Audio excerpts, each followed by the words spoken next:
Avant d'aborder les objectifs majeurs de cette conférence internationale, il importe de définir la notion d'allergologue. Un allergologue, c'est celui qui soigne les maladies allergiques, c'est-à-dire l'asthme, l'eczéma, les allergies alimentaires, la rhinite, la conjonctivite, les allergies médicamenteuses, les allergies au venin, tout ça, ça fait partie de la palette de l'allergologue. Donc des maladies qui sont de plus en plus fréquentes, pas seulement dans les pays occidentaux, mais aussi dans les pays émergents. Cette spécialité de médecine compte 12 praticiens en Côte d'Ivoire. 12 praticiens qualifiés pour traiter les cas d'allergie, parfois mortels. On peut faire un choc anaphylactique si on est allergique par exemple à un aliment qu'on ne savait pas, qu'il ne fallait pas le consommer, ou à un médicament.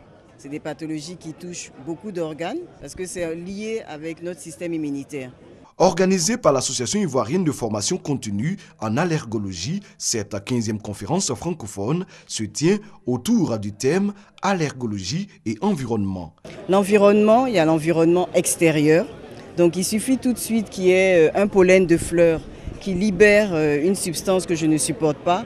Je peux éternuer et je fais une rhinite allergique d'origine pollinique.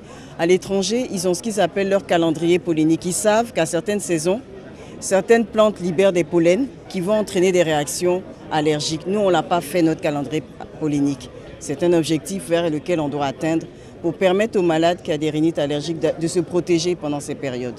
Ces rencontres professionnelles vont permettre d'enrichir les connaissances des participants en matière d'allergologie. Au menu, des formations, des séances plénières et des cas cliniques. La représentante de la ministre de la Santé et le ministre du Tourisme ont apporté leur soutien à la grande communauté des allergologues francophones.